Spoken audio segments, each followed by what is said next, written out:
Well, hello there, my name is Peter Thomson. I'm delighted to welcome you to this message. And today I'd like to talk about this. I'd like to talk about ethical persuasion. And in particular, I want to talk about the work of Professor Robert Cialdini. I first came across Robert Cialdini's work when it was mentioned when I was on a J. Abraham seminar, a 3-day event in Los Angeles, probably must be 15 or 20 years ago now. I bought the book, Influence, Science and Practice, read it, I still read it today. I bought all of Robert Cialdini's books and I've had the pleasure to actually meet him face to face and sit down and interview him. If you've not listened to that interview yet, you can find a copy of it in the portal, in the Decks area of the Achievers Club, if you're a member of that. These days, Robert Cialdini talks about 9 different factors of influence. There was the original 6 plus the 2 minor ones. And then, of course, recently he's added the idea of family.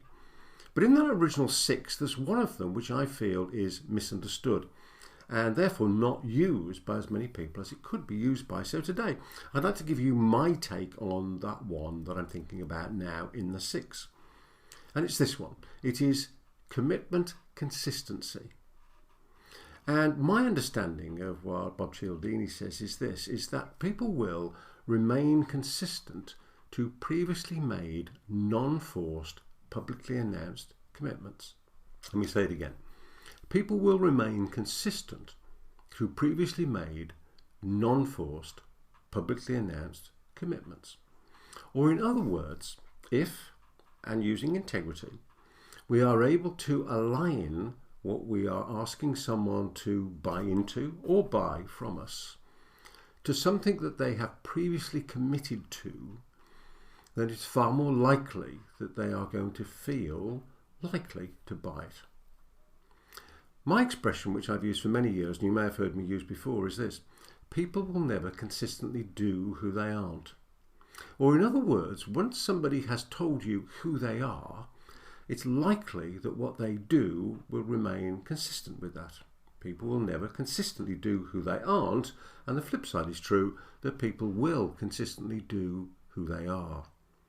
So if we can find out when we're in a buying and selling relationship, when we're perhaps dealing with a client or a potential client, who they are in the sense of at their identity level, what they have previously committed to, and we're able then to align what we have to say, what we have to offer, with who they are more likely to buy it.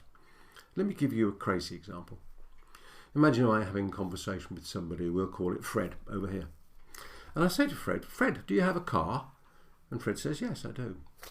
I then say, "Fred, do you have your car insured?" And Fred says, "Yes, of course, Peter, my car is insured." I say then, "Oh, so you believe in insurance then?"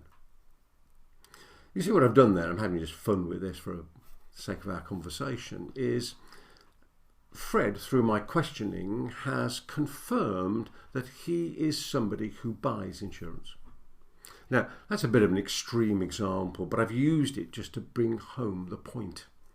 So my question to you is this: what questions can you ask someone to uncover who they are so that you can ethically persuade, you can ethically position what it is that you have to offer, whether it's an idea, whether it's a product, whether it's a service, whether it's a relationship.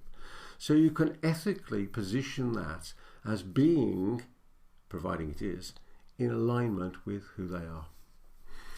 I think we could talk about this for days, possibly weeks, but I think I'll leave it there. So let me urge you to take that away and think about it. And in the meantime, I wish you every success in all your adventures in life as you continue to have freedom from everything that may have held you back and freedom to be, do and have whatever you set your heart and mind upon. I'll see you on the next one. Bye for now. Thanks for watching. Subscribe and hit the notification bell for more videos. Then click to watch the next video.